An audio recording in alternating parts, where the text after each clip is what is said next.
Okie dokie. So it's lovely to be here with you all today, and I'd like to thank you all for braving the morning traffic to come and join us for these plenary presentations. It's always such a pleasure of mine to be here in the Philippines, and I want to extend my thanks, of course, to the UPKRC for inviting me, as well as for the Korea Foundation and all of the various different supporters of this event for help making me come. When I first chatted with Mia about, I just kind of randomly submitted an abstract, and then now I'm suddenly a plenary speaker. But like, I really do appreciate being able to join you here today.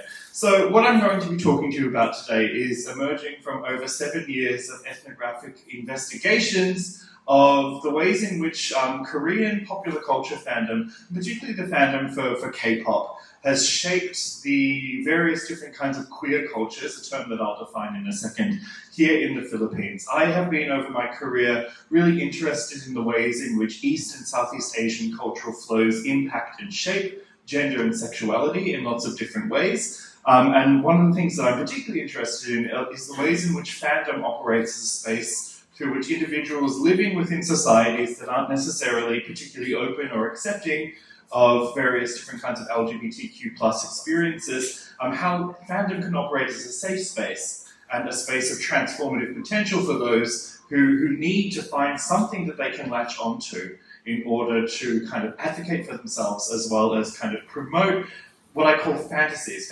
queer fantasies and hopes and dreams of a better world. And fandom is transformative, and it's one of the greatest places to do that. So I've really enjoyed my time learning from and participating in Philippine fandom, and I want to share some of those experiences with you today. So I want to talk to you about my adventures as an engine in Manila.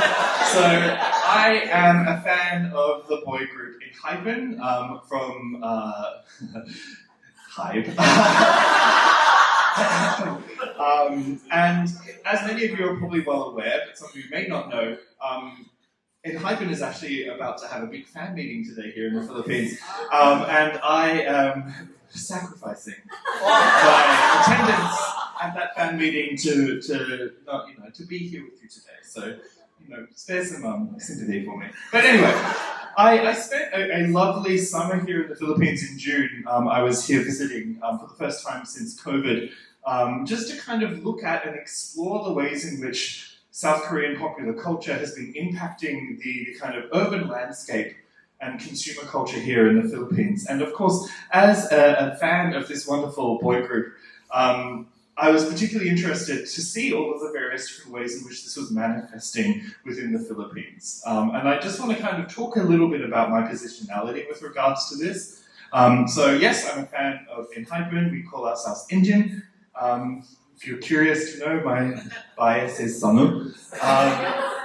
And what I really want to talk to you today is about the positionality that we call acafandom. So an acafan, or an academic fan, is basically a scholar who it isn't just about kind of blindly following and studying the kind of fan kind of phenomena that you're interested in. But from my position, trained in cultural anthropology, this is a kind of autoethnographic praxis, a way in which we draw upon our own personal experiences and familiarity with fandom as a way to critically reflect on the ways in which fandom operates within society as a form of culture. So it's not about me kind of blindly saying, Hypen's so good and this is why you should love them. No, it's about drawing upon my experiences as immersed within that culture to present and develop a kind of opportunity for me to think and reflect and kind of read theory and build rapport with those who are also similarly interested. So as I said, when I was traveling around Manila in June, for those of you who are interested, this is the Dunkin' down on Katipunan. And I would often go and visit there for my breakfast. In fact, I was quite insistent when I visited here in June some months ago that, we had to go and have breakfast at what I was calling NH Donuts. But as many of you are probably well aware, there has been a tie-in campaign with Dunkin' Donuts here in the Philippines with the Korean boy group Enhypen. And this is one of those many instances in which we can see the rising penetration of K-pop, and particularly the idols that sit at the heart of the K-pop industries within the advertising and corporate and kind of business cultures of the Philippines. And, so I was making sure that I was there to kind of participate in the fandom activities, but also whilst doing so thinking about, okay, so here we have a campaign, a company that has, a transnational company that is strategically marketing itself in the Philippines as Pasalubong ng Bayan, right? So like, the kind of souvenir or the memories of the nation. And they're doing so through kind of these strategic uses of K-pop idols as opposed to local talents. Though, of course, as you're probably well aware, SB19 is also now promoting with Dunkin', which is in itself an interesting phenomenon. So, I was here on Sanu's birthday, and Sanu was like, everyone who's an engine will probably know that he's a mad keen fan of Mint Choco. And so on the day of his birthday, they released the Mint Choco donut, so of course I went to go and make sure I had my little donut and celebrated with Sanu. But this is just one of many instances within which we're seeing, a K-pop group, and this, NCT Dream with Pen Shop last year. We also had, back when I first visited the Philippines, my second visit in 2018, we had Blackpink also with Pen Shop. Like, there's been all of these corporate tie-ins for many, many years. So I thought that I would, because we talked about this yesterday, the ways in which the Filipino fans, I was celebrating, this idol who means a lot to me in the context of the Philippines. Here we have a Filipino imagination of that very, the ways in which this is being kind of transformed into something that is resonant with the Filipino experience. We had someone wonderfully talking about last week the ways in which, should I call him Ethan or Ethan Lee? Who has this kind of Filipino coding amongst fans here. So like this transformation of it into something local. And then, we have Enhypen kind of collaborating with one of the largest fast fashion groups here in the Philippines, Bench. And I will talk a little bit more about Bench. But right now, Enhypen's finished, and now it's Suhyun and, of course, Rise. And I also love Rise. So it's interesting to see all of this. Likewise, as I mentioned to you, Enhypen is going to be having a fan meeting right now. So if you happen to go to Smart Araneta, this is what it looks like, as this Facebook post says. Smart Araneta Coliseum is now an Enhypen land, Filipino flag, right? So what we're seeing here, I think, is a really interesting example of what I call fantasies of Korea. The ways in which these fantasies of Korea, and particularly K-pop fandom, but other forms of Korean popular culture as well, are beginning to penetrate consumer culture in the Philippines. But also, as these penetrations occur, and as like kind of K-pop fandom, which we know is a significant social phenomenon here in the Philippines, because increasingly more socially significant and recognized by mainstream kind of corporate culture here in the Philippines, it speaks to the ways in which these kind of desires for Koreanness, or these kind of fan desires, are increasingly becoming a source for young Filipinos, but also Filipinos of various different age groups, genders, sexualities, to think through their positioning in the world. And for me, what's particularly interesting is the ways in which this is shaping gendered and sexual knowledge. So this is born out of an Academy of Korean Studies funded project that I conducted, actually. As I mentioned, I've been doing ethnography for a number of years, but I was particularly interested in shifting to the specific focus on LGBTQ plus fandom of Korean content, and particularly K-pop. I submitted a grant in 2021 and did it in 2022, specifically exploring through both ethnographic as well as interview-based methods, the ways in which K-pop is beginning to shape notions of queerness within the Philippines. And one of the key outputs of this is an edited volume together with my colleague Christine Michelle Santos of the Ateneo de Manila University, who's in the front here and will be presenting later today as well, is thinking about what does it mean to queer our understandings of the Korean wave. So to think about the ways in which the Korean wave operates outside, like Korean popular culture operates as a way for us to understand knowledge production and knowledge around gender and sexuality that challenges social norms, particularly norms surrounding.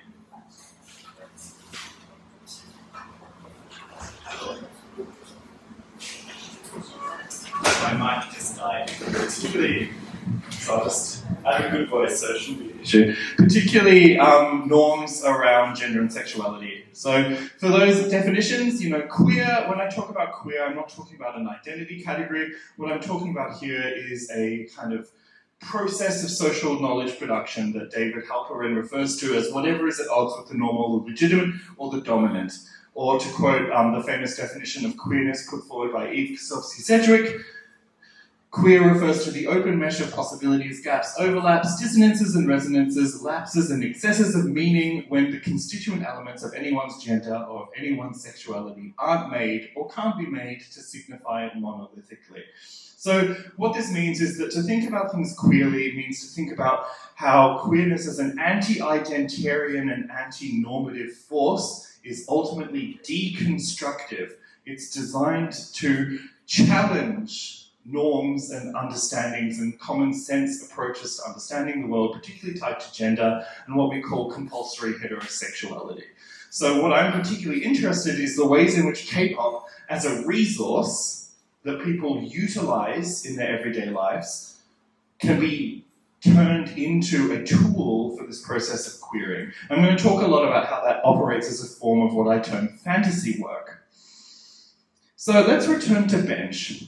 I had a wonderful conversation with a colleague of mine, well actually an informant, back in June, talking about, the rise of K-pop idols in Bench and for example, as I said, in Hypen and Rise and so forth.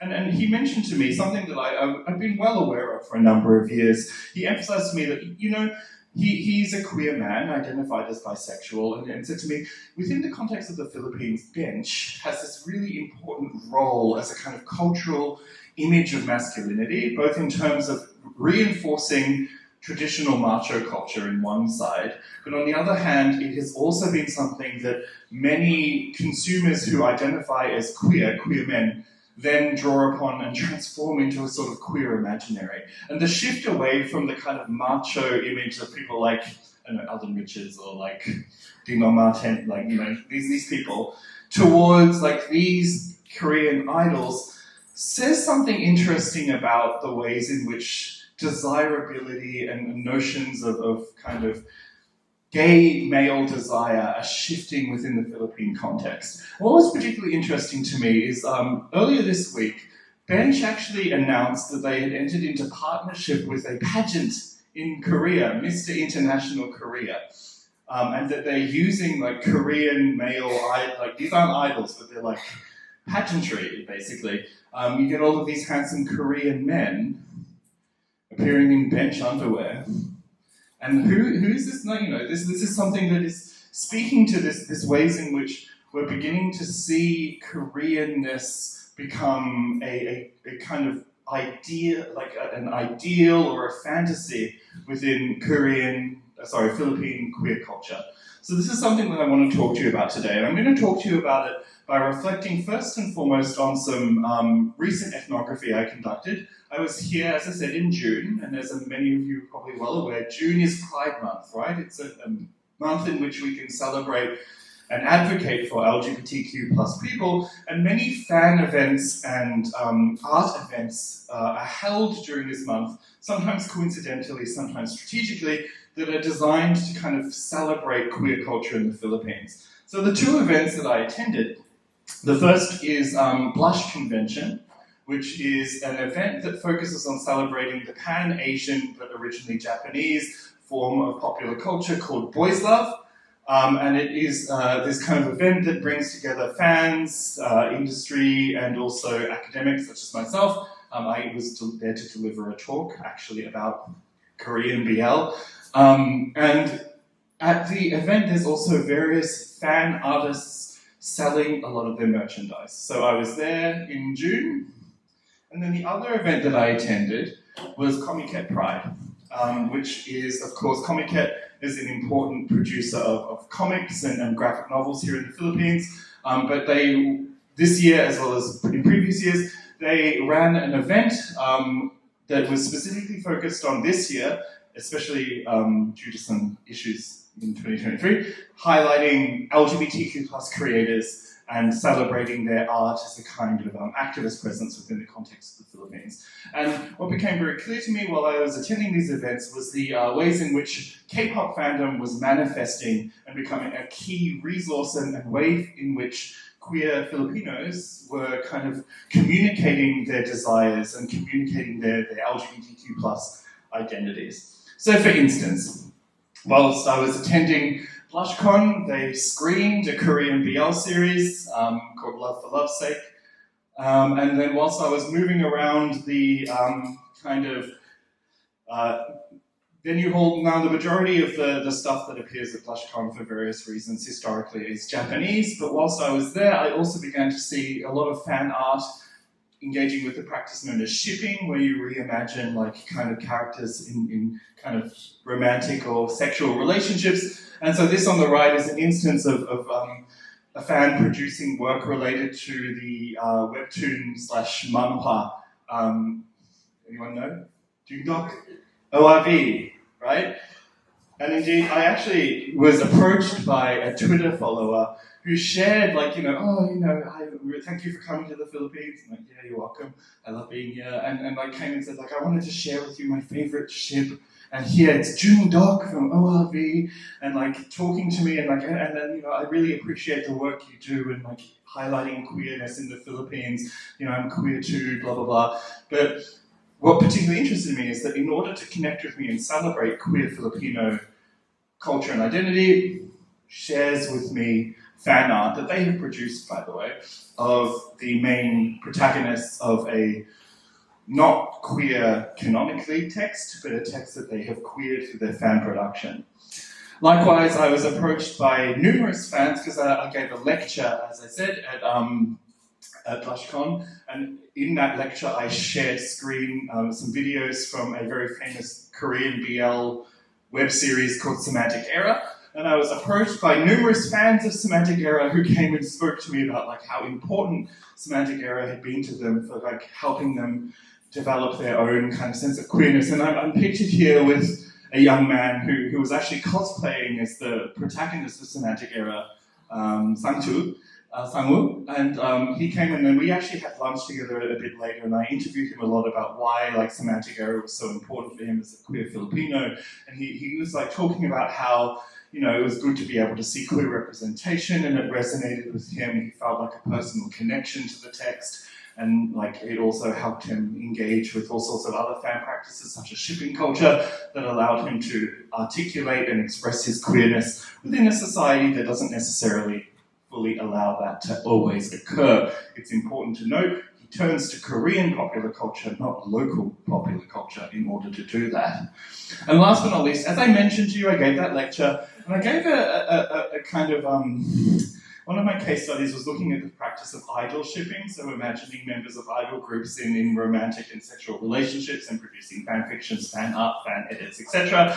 And I mentioned I decided to use a recent case study of a group called Zero Base One to talk about this empirically. So I gave a kind of discussion, a case study of the couple known as Haobin or Binul, and then someone took a photo of it, put it on Twitter, and it went viral. And so just speaking about how, and everyone's kind of oh my god, I can't believe someone's doing a case study of Haobin, and Haobin Philippines, yes, woo! And this sort of discourse was emerging. And I actually wanted to mention, because I think it's kind of funny, I actually now have someone applying to do a PhD project with me because they saw this tweet. So this is some examples of the fantasies of Koreanness in one queer space. Now let's turn to Comiket Pride. So within Comiket Pride, it was less, this is more a space for the production of original art rather than fan art. But what I found really interesting was as I was moving around the stalls, even though they weren't necessarily producing fan art of Korean content, as you can see here, I've taken photos of people with various different photo cards. So, you know, for the first one, there's zero base one, I think it's Hao, Zhang Hao. Then you've got Q from the boys. My eyesight is terrible, so I can't see who I've got there on the end. And then, so basically, even though they weren't necessarily selling K-pop fan art, they were still signaling as part of an important part of their identity in an event where they're talking about queer activist event, I'm a K-pop fan, and using that as a way to communicate to each other. But there were, of course, also artists who were producing K-pop inflected art. So either art that was just kind of celebrating their love for a particular group, or sometimes it was content that was specifically related to the practice of shipping. So for example, on the bottom of the slide, we have another Jung Hao. Someone's painted an example of a very famous TikTok between the two. And then on the right, we have 17 ship, etc. And what I thought was really interesting is that at the same time that I was attending Comiket Pride, outside the venue was another event, which was a shipping celebration of two members of 17, right? And it wasn't part of Comiket Pride, but of course, as you can imagine, people were moving between the two events because idol shipping is actually a really significant part of contemporary Philippine LGBTQ plus youth culture.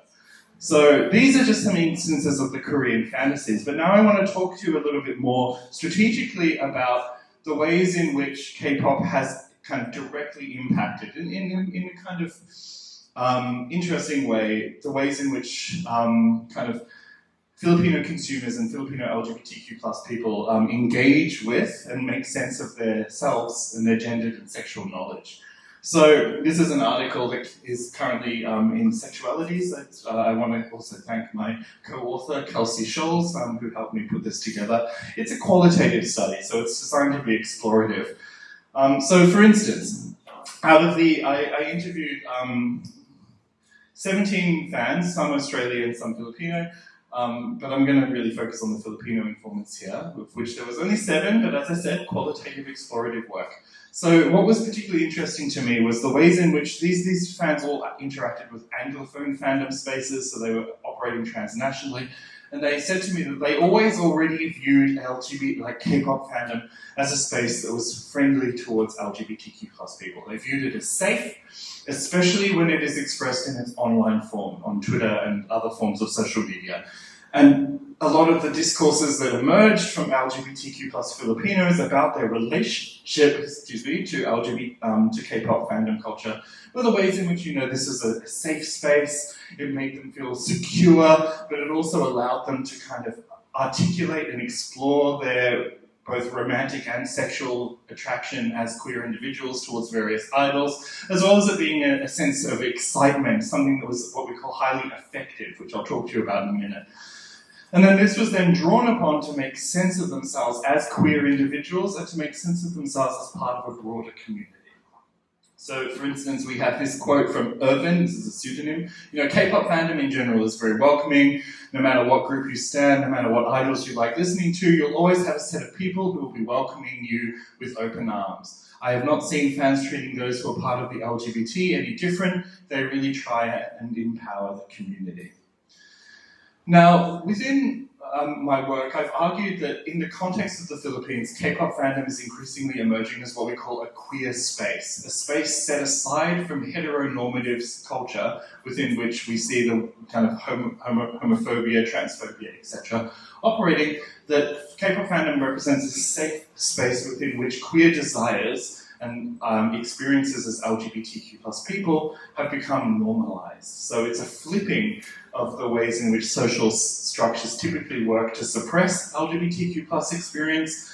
And then K-pop fandom was also for many of these young people that I was interviewing, most of them were in their early 20s, and they were reflecting on discovering K-pop when they were their teens. And this was also the time in which they also discovered that they were queer in some way. So K-pop fandom occurred at the same time that they were also making sense of their sexuality. So K-pop became one of the key resources that was drawn upon. And indeed, for some people, I have instances of like Catholic schoolgirls telling me that, like, oh, you know, I discovered shipping. You know, someone was like, you know, have you ever seen this G-Cook thing?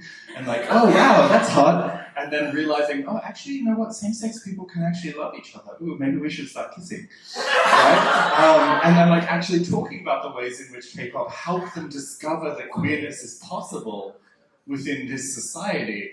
And then online fandom became a safe space for many of these people to articulate their same-sex desires. So, you know, you see people posting photos of, like, some Filipino guy posting a photo of Jung Hao and then saying, oh my god, those lips, you know.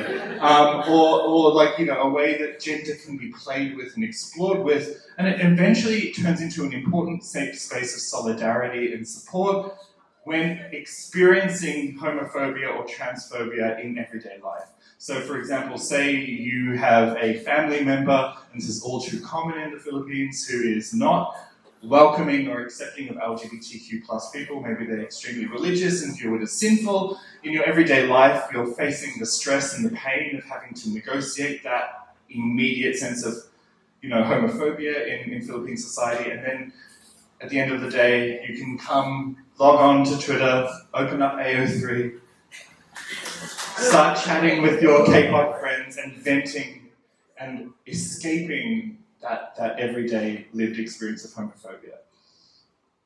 So K-pop fandom helped me. This is Francis, someone who identified, and he told me, it's like, I'm not gay, I'm bakla. You know, so K-pop fandom helped me deal with being treated as something wrong by the people around me. Like, it was this fandom that I could turn to whenever everything was too much, when I really questioned whether I was right to be LGBT, and he laughed. I had so much relief when my K-pop friends online told me that it's all okay. Going beyond the norm is very hard, you know, especially during my younger years. There was hesitancy on my heart to really express my true sexual orientation, but through K-pop fandom, I became stronger and now fully accept who I am, which is very powerful.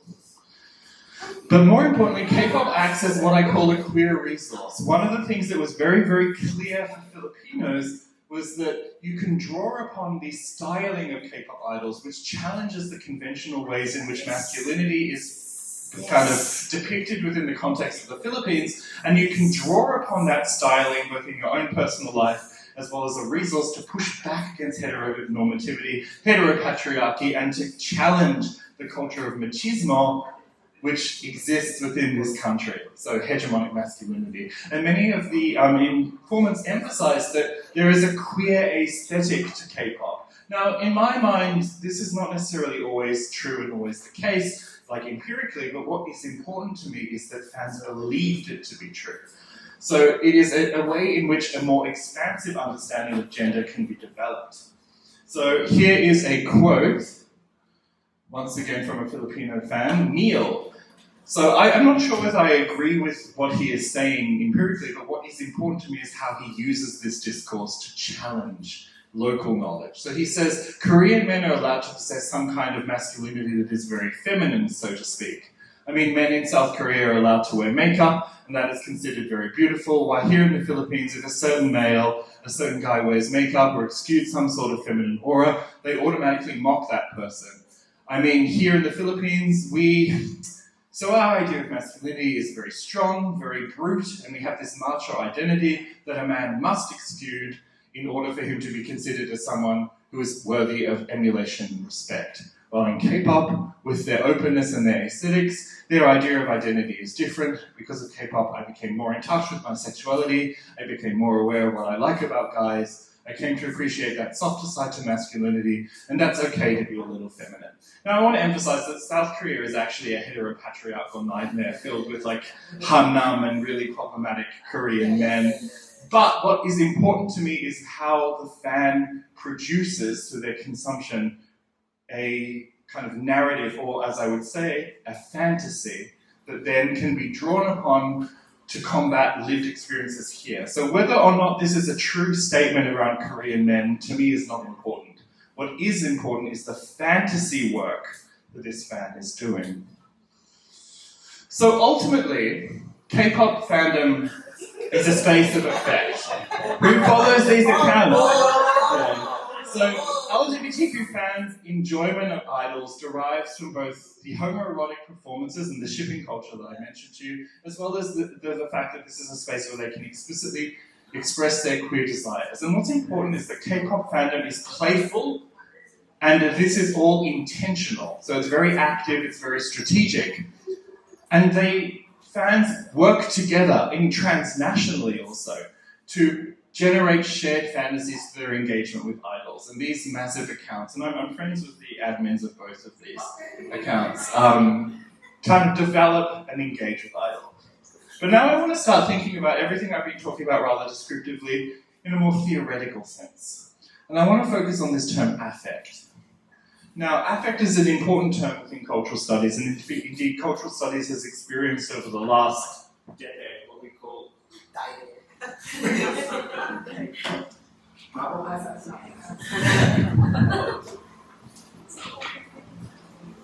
so we'll just wait for this. This one's dead. This one is also dead. Number 3. Okay, number 3. So, affect.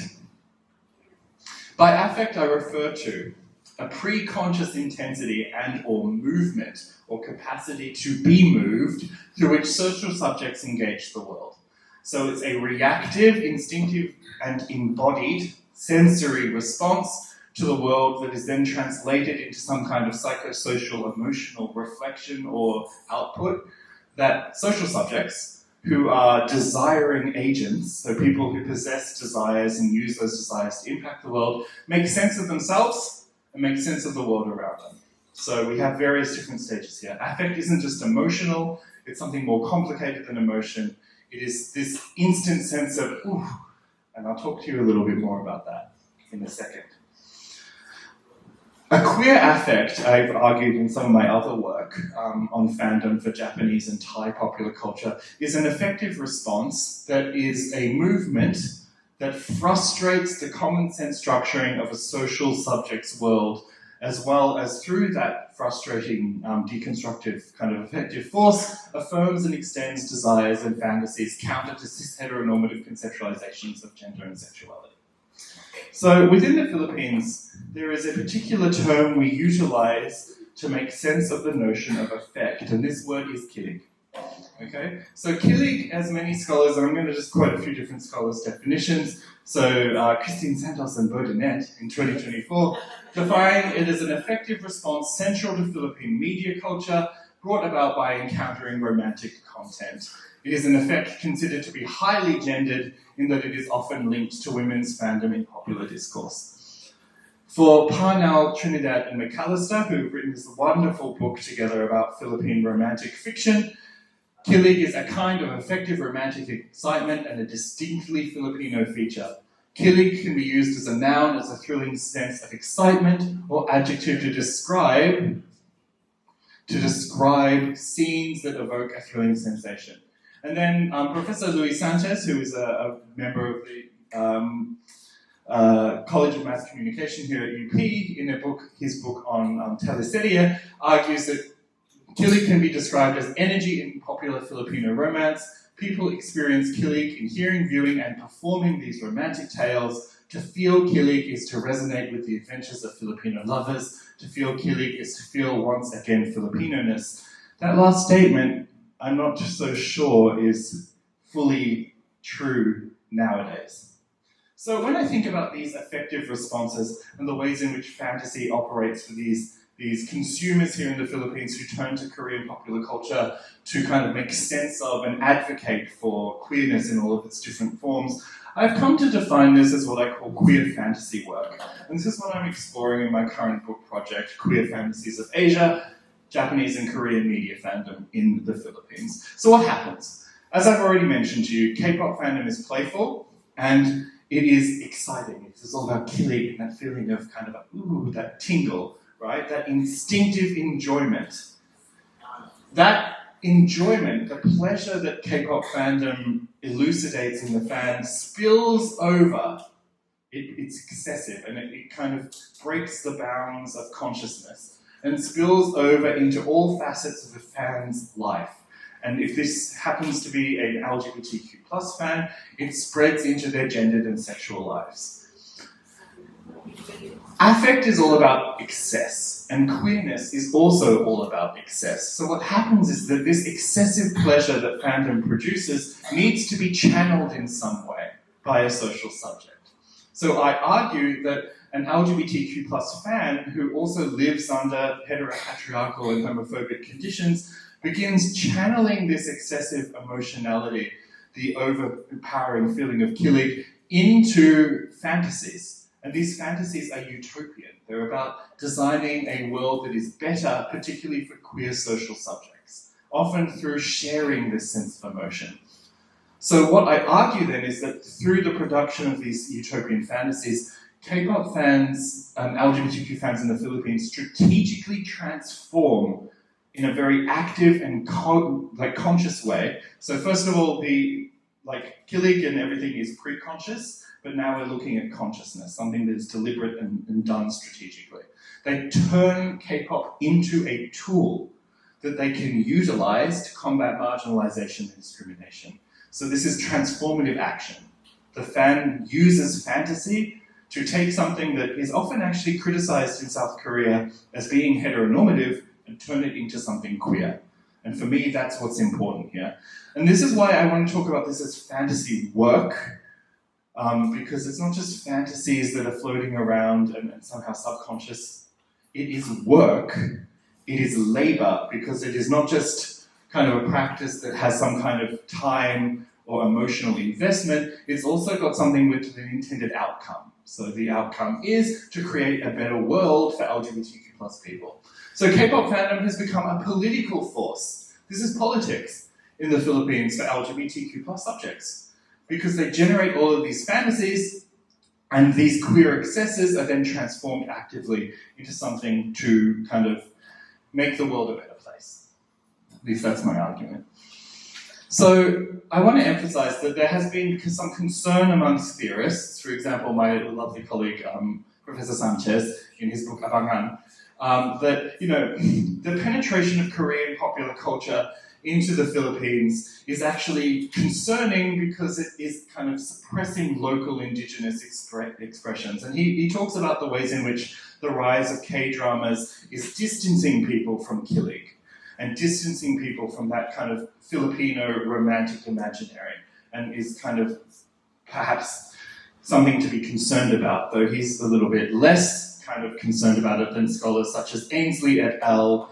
Domingo, who have actually written quite firmly about the ways in which they are, the ways in which Korean fantasy is colonizing romantic culture within Southeast Asia, particularly the Philippines. And I think that this is a bit of a misdirect, actually.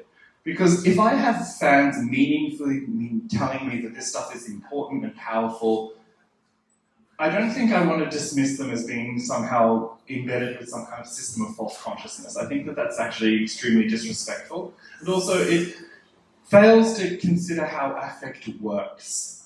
So within a collective of researchers called the Inter-Asia Cultural Studies Institute at the National University of Singapore, there has been an attempt to really focus on what they refer to as inter-Asian referencing. The ways in which media and consumer culture, both the production and consumption of media in Asia, whether it be East Asia, Southeast Asia, South Asia, what have you, is all about kind of responding to and referencing and speaking back to and engaging with the local region.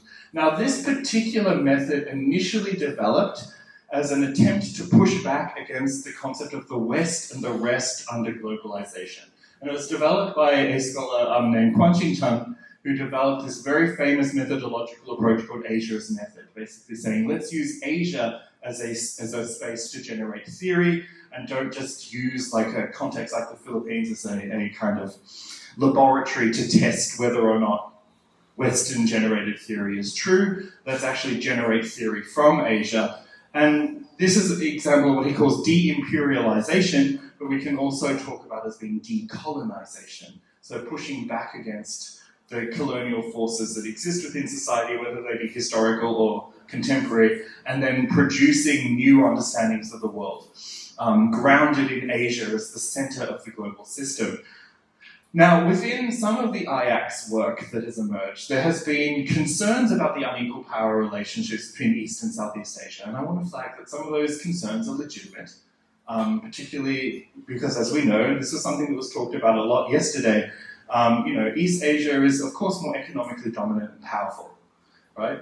But recent years have turned away from looking at an East versus Southeast Asian kind of hierarchical model to something that's more celebratory about the potentials of fandom in particular and the powers of affect, fantasy, hopes, and dreams to kind of frustrate some of these structural issues. And indeed, this is something that I wrote about quite a lot in my work on the rise of the boys' love industry in Thailand, and the ways in which it is kind of an example of Thai media borrowing from a Japanese popular culture form, but then utilizing that in order to push Thailand to the top of the to the center of the kind of East, Southeast Asian position. So basically, boys love, it wasn't just like, oh, boys love emerges in Thailand and that's borrowing from Japan, that's Japanese colonization. It's strategic, taking from the powerful person and then transforming that into a resource to advocate. So I think that we can do the same sorts of things with the fantasy work of LGBTQ plus fans of K-pop here in the Philippines. The interviews, as I've already emphasized, overwhelmingly reveal that the LGBTQ plus fans view these kind of fan relationships as not Korean domination or colonization of their romantic fantasies. They view it as building solidarities between East and Southeast Asia.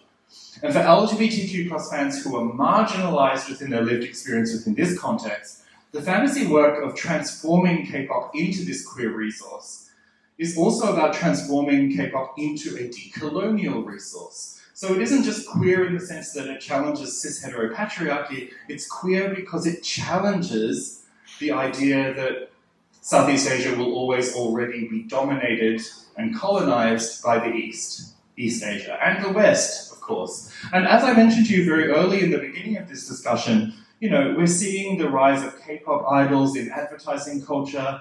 The bench example is a really good example of this. We're moving away from the half-white hunks who are, philams back in the early 2000s towards a celebration of East Asian content. If you think about the rise of various different kind of actors within contemporary Philippine society right now, I think about someone like David Dicalco, Chinito, Kinchu, etc. We're actually seeing a move away from that kind of philam fantasy, that kind of half-white fantasy, or even fantasies of the US.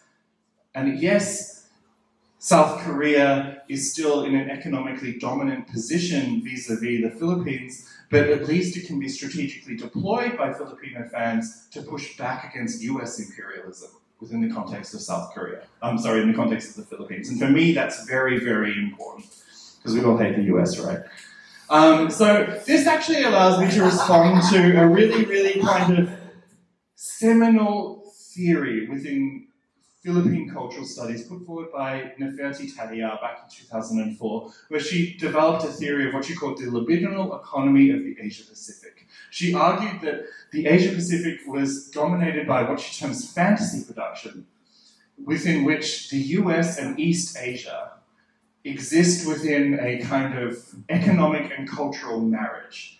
But she talks about this marriage not just as being a kind of metaphor. What she means is that it's actually a legitimate marriage that has a gendered politics. And that this gendered politics structures the ways in which transnational capital flows throughout the Asia-Pacific. And she basically argues that the ways in which the libidinal marriage of the US with Japan, the US with Korea operates is that the Philippines is always kept as a prostitution state. So what she means by that is that the regional circuits of desire that exist within the Asia-Pacific and the strategic ways in which the Philippines has been, through the Asia-Pacific marriage, kept poor, facilitates the transformation of the Philippines into the mistress of the US, Korean, US-Japan marriage.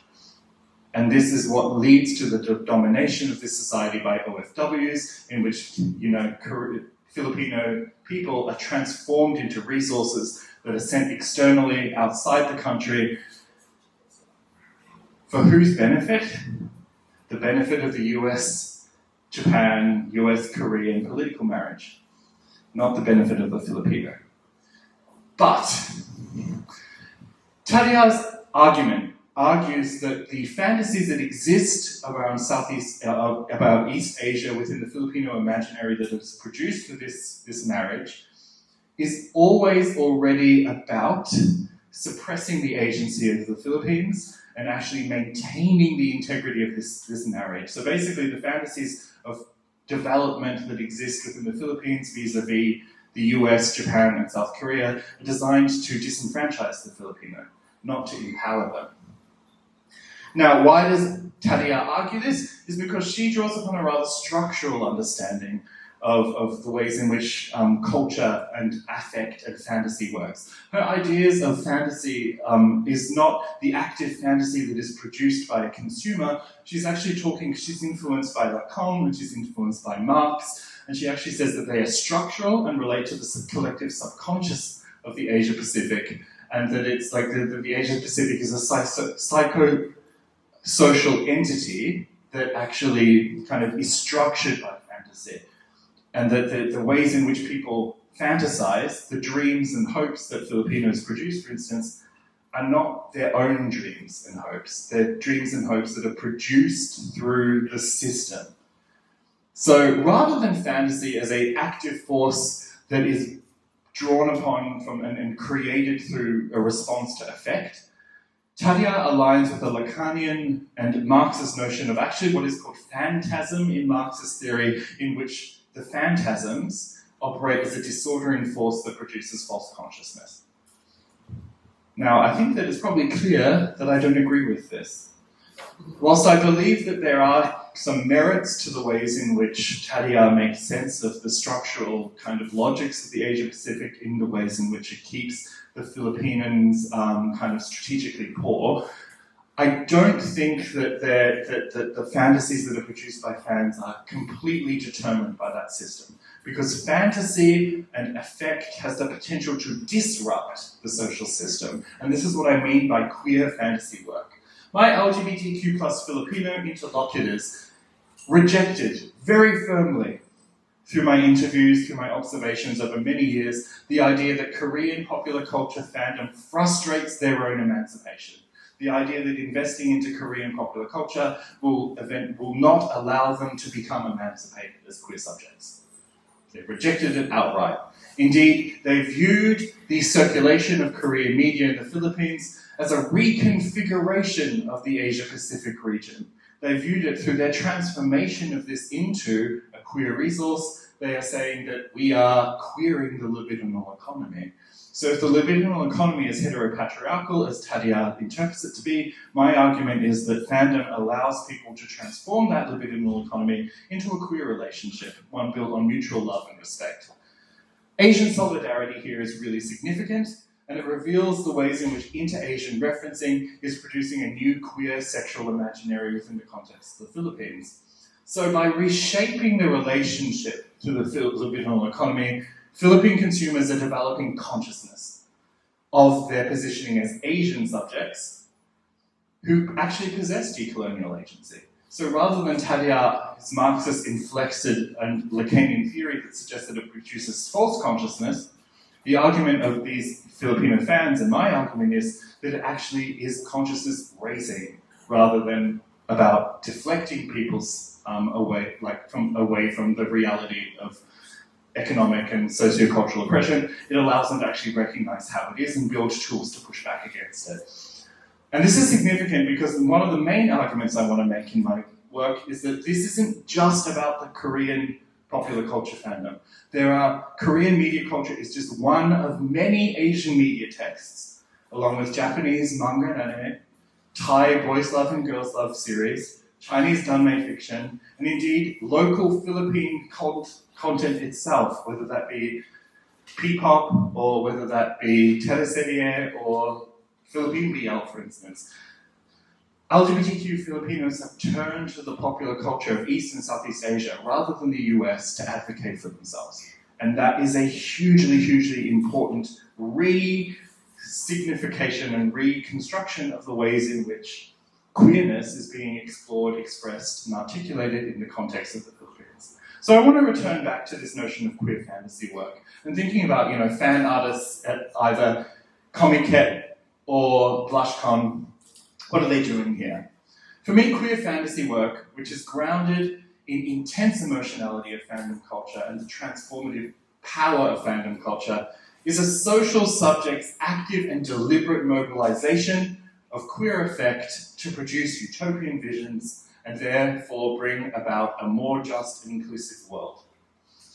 Korean fantasies, produced through the active and engaged consumption and production of Korean media within the context of the Philippines, are being utilized by LGBTQ plus fans here to express their queerness and resist their broader disenfranchisement, whether we talk about this in the local expression of homophobia or the global expression of the suppression of Philippine potential. That's where I'm going to end. Thank you for listening. Okay, thank you very much, Dr. Baudinette, for the wonderful talk. Now we are opening the floor for questions. Yes. Please state your name and affiliation.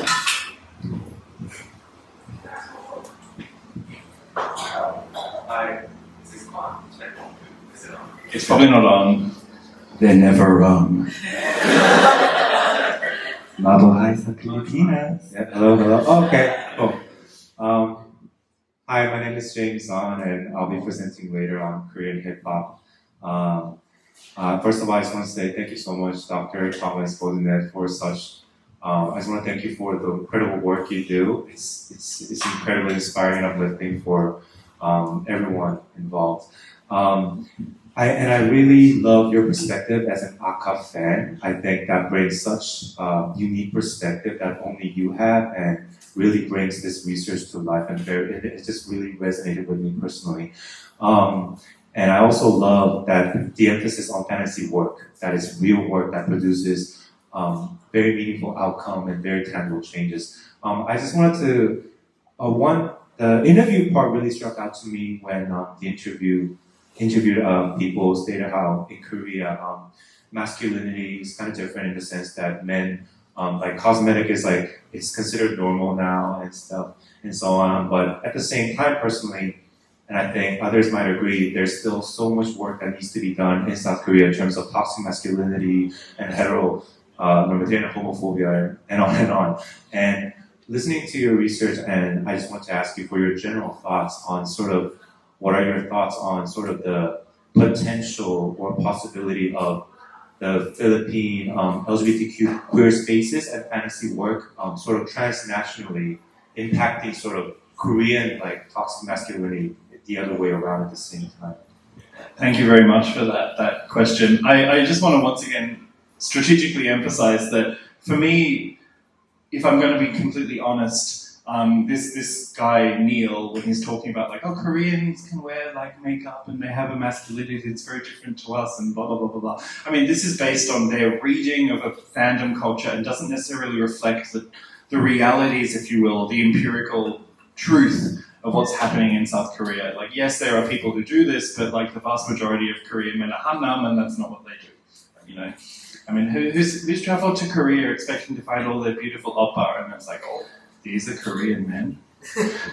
Anyway, but the point is, like, for what I want to emphasize here is that for this particular fan, it's not the reality of the matter that's important, it's the fantasy and the ways in which they can then utilize that to intervene in this context. What I think is important about the ways in which this sort of consumption is becoming increasingly, like, across the world, like LGBTQ fans are increasingly turning to K-pop and viewing it as a queer resource, right? It's not just the Philippines. To kind of talk about something that was raised yesterday. Like, I do comparative work. I look at Thailand, I look at Japan, I look at the Philippines, I look at Australia. This is emerging transnationally. It's also in the United States. And if the K-pop industry truly wishes to globalize and become successful, they need to engage with this, and they're not engage with it in a flippant, neoliberal manner. They're actually going to need to demonstrate true commitment to these sorts of issues. So the transnationalization of Korean popular culture, I argue, along with Christine, my colleague, in that edited introduction to our edited collection, actually is unlocking a queer potential in K-pop that is actually not necessarily recognized within the Korean context. Actually, most scholarly and indeed kind of feminist activist or queer activist approaches to understanding K-pop in the South Korean context is that they view it as a vehicle for the promotion of hetero-patriarchal norms, particularly in context of girls' culture, right? That women are being treated as objects and blah blah blah. And also a lot of the kind of ways in which like people talk about shipping culture and is that it's somehow problematic because it's all about making money, blah blah blah, which is something that is a separate issue to what's going on here, I think. So the more that K-pop transnationalizes and the louder international fans are in building solidarities and emphasizing that, we want this to be queer, calling out instances of heteronormative problematic behavior on behalf of K-pop idols as well as Korean culture in general. This actually will then force, eventually, there's a struggle right now between what is the most important market, international fans or Korean fans. We see this with the kind of issues over the group Rise, right? Which I'm not going to go into. But the thing is that, there is actually a battle going on about will K-pop remain a conservative force, or can we push it to become more progressive? And this kind of speaks to Eric's point about fans need to become active and kind of active stakeholders and not getting ground in stupid fan wars that are silly. That's not fantasy, that's delusion. And when fantasy becomes negative and antisocial, it becomes delusional and it's dangerous. What I'm talking about is positive investment. And I think that this is where there's the potential for all of this to push back against South Korea. That being said, in the edited collection, we have a wonderful paper by a colleague of ours named Olivia George, who looked at the ways in which fans of the girl group Mamamoo strategically participate in the Seoul Queer Culture Festival and mobilize their fandom as Koreans to kind of push back. So there is also kind of LGBTQ plus K-pop fandom groups in Korea that are trying to do this work, but they're very small and they're not necessarily, there's not a lot of transnational engagement. And that's possibly transnational solidarity is the way to go. Okay. Another question? Yes.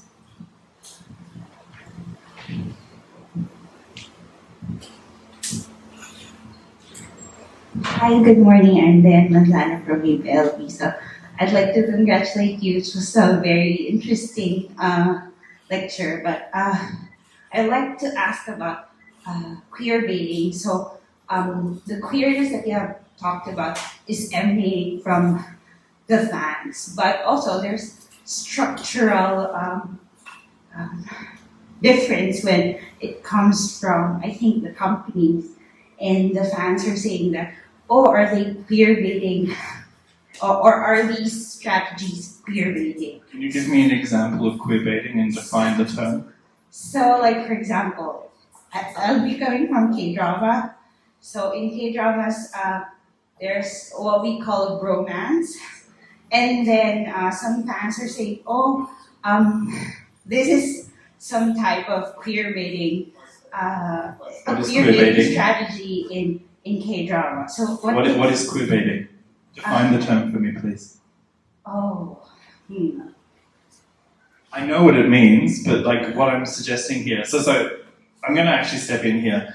This is a term that gets thrown about and is misused consistently. Okay, so for instance, is bromance queer baiting? Bromance is a particular Korean production logic where they play with queer potential, but anyone consuming a bromance drama knows that it will not be eventuated. That is the logic of bromance drama. That is not queerbaiting because they're not promising something and they're not delivering it. Queerbaiting by definition refers to when queer content is promised and then not delivered within a media production system. Bromance as a cultural logic, and I want to kind of, I'm drawing upon the work of a wonderful scholar of mine, friend of mine named Jung Min Kwon. Like, bromance is a particular Korean production logic that is designed to circumvent both censorship as well as the kind of social norms of Korea. So by strategically positioning something as a quote-unquote bromance, a highly intimate relationship between two men that can then be read as replete with queer potential, it allows queerness to exist within a Korean media system that is hostile to it. That's not queerbaiting. Queerbaiting is saying, oh, this drama is going to feature like two boys falling in love and they're going to kiss, and they're not showing that. That's queerbaiting. That is what queerbaiting is. So this actually allows me to address something that I am very passionate about.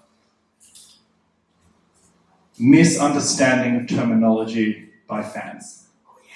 So the utilization and the weaponization of theoretical terminology such as queerbaiting to perform some kind of dislike. That's queerbaiting. It's not queer. But it can't, there's a reason why it can't be. It's structural, right? So this allows this sort of content to produce. And of course, then we see the rise of BL within South Korea, and hopefully eventually things shift. If we just call this out, it's queerbaiting, it's queerbaiting, it's queerbaiting, nothing changes. Okay, and we actually have a wonderful, once again, in our queer edited collection on Queering the Korean Way, we have an excellent essay by Asna Kalam-Rashid and Devanshi Sarin looking at the ways in which people misapply the term queerbaiting to critique a group known as Only One Of, who are they're producing queer content and they are involved in activism around LGBTQ plus politics, but this kind of idea, a very Western notion of what we call authenticity politics is being misapplied to the Korean context. And actually, so my question rhetorically is if we constantly call out Korean media for quote-unquote bromance series for being queerbaiting, who does that serve? How does that help? Thank you for clarifying. Yeah. Thank you. I mean, sorry, I get asked this question a lot, so you can see that I have a prepared answer. I'm really very concerned about the way, particularly in the Philippines, the term queerbaiting is thrown around. And I don't mean to attack you for this, but lazily. Yeah. And I think that we need to by focusing on queer fantasy work and turning to the ways in which I don't think queerness is something that exists fully inherently in the text. It's something that is brought into being. And that's why I think it's important that we look at the ways in which consumers produce it, because you can take heteronormative bromance drama and then make it queer through your consumption. That's much more powerful than, is this an authentic representation of queerness or not? Because, I think that, think about the Filipino context. You're not going to get queer content here. Sorry. So we need this sort of stuff. Yeah. Yes.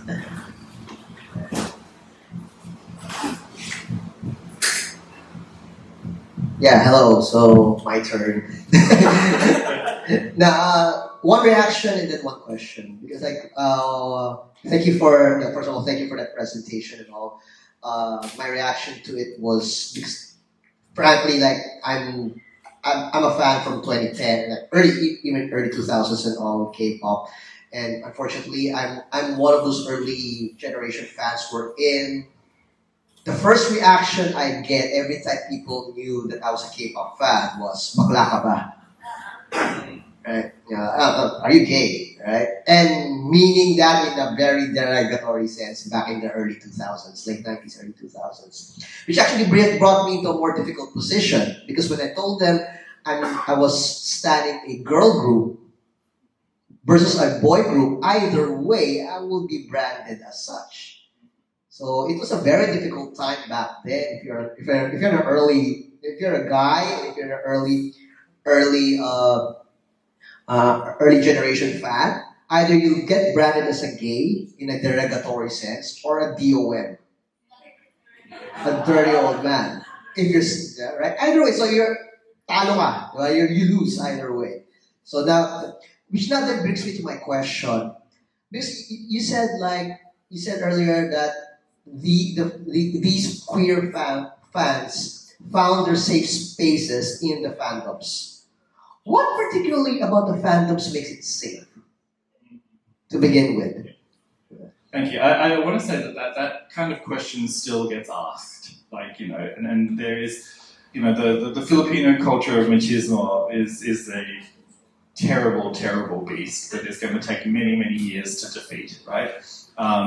We just need to look at the ways in which, like, as I said, I was here in Pride Month, so, I was here when Binny performed at QC for the, Pride event, and the ways in which all of their new fans showed the straight, kind of gross, Paddock boys showed up, and it was just like, yeah, and they went there for Beanie, and they're just like, oh no, like, why is there so many, like, what's with all the bakla? And I'm like, welcome to, you're in Kabaklan, kids.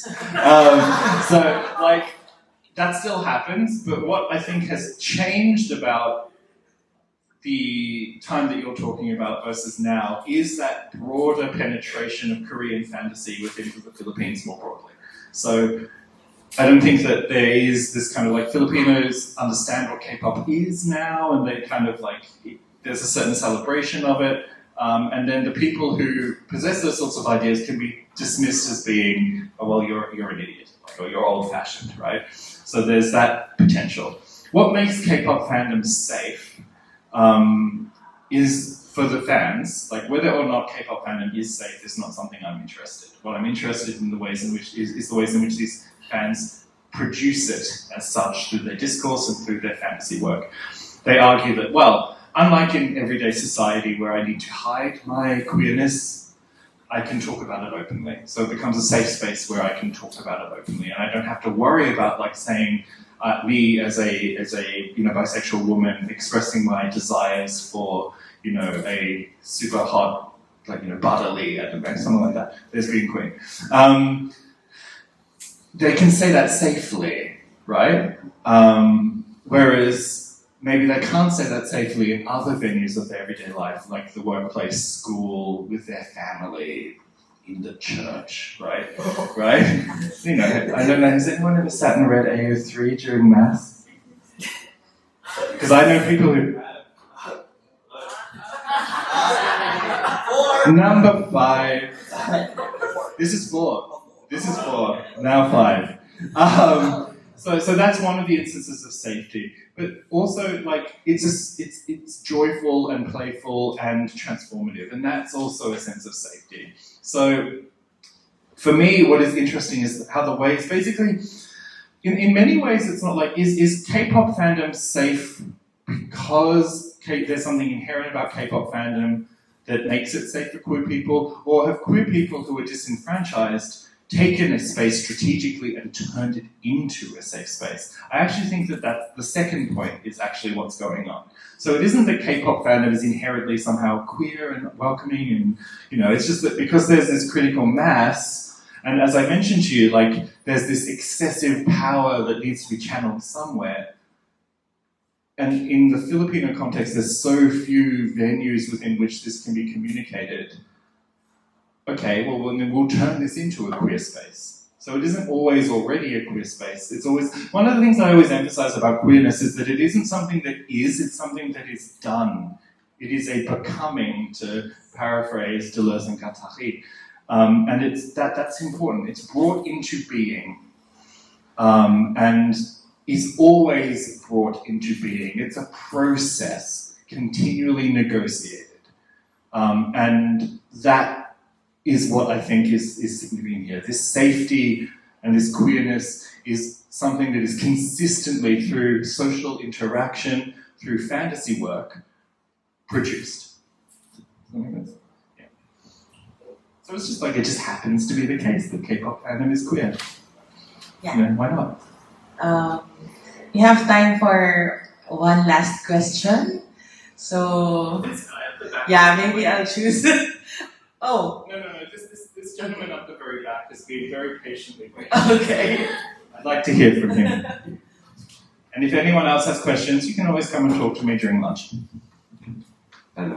Hello. So good morning, Dr. Baudinette. I found your lecture really interesting, and Emil from Southern Luzon State University. My question is, because I saw that you went to Comic at Pride as well as Blush, and my question is related to how perhaps Korean BL manhwa, is it possible, what's the possibility for the production of queerness in Korean manhwa could affect the production of queerness, for example, in queer comics in the Philippines? Because I've seen Yaoi and Bara Dojinshi before shaping the art and the production of queerness in Filipino artwork. So that's the question. Thank you for that wonderful question. I'm thinking about this actually. Though the person I should be asking is Christine, who's working on this as well. So for those of you who are familiar with Comiket, Pride and Comiket, they actually released this year they released a sapphic anthology called Kilig, and then last year they released a BL anthology called Alapa'a. And within this, there are artists who are drawing upon the artistic and conventions of a variety of different kind of comics traditions, whether that be the boys love manga of Japan, the gay comics of Japan. We don't call them bara, gay comics. And also BL webtoons. Like I was reading one of the chapters of Alapa'a, and I was chatting with the author. His pseudonym online is Chubi Bibo. And I said to him, like, oh, the artist, like, this, it's set in Baguio and blah, blah, blah. But I said to him, like, this artist looks like Mark Lee from NCT. This artist looks like, this person looks like Wombin from Rise. Am I right? And he's like, how did you pick that? I'm like, oh just because I'm trash. But the thing is that's a good instance of, like, yes, they deliberately decided, like, and yeah, they're, like, kind of Filipinized. So they're, darker skin and, like, more, Filipino. And like, that's something that I think is really interesting, yes. Like, and for me, it's not that, like, BL content from Korea is, like, impacting. What's interesting is, like, it's as I mentioned in my final point, it's the various different medias of different Asian contexts across East and Southeast Asia that are being drawn upon by various different kind of producers to then create local content. And indeed, at BlushCon there was a fantastic panel with BL producers and Philippine BL producers, and one of them is releasing their content on, which one? Webtoon. So they're releasing their content. It's a Philippine story, but it's a webtoon, and it's being released on the South Korean platform, right? So that's a clear instance of what we're talking about. Like, BL culture from Korea is being used to then scaffold the production of BL culture here. And that's been going on for decades, actually. It's not a relatively recent thing. But I would deflect, Christine Santos is the expert here. She's been studying it for a long time. So I hope that answers your question. Thank you.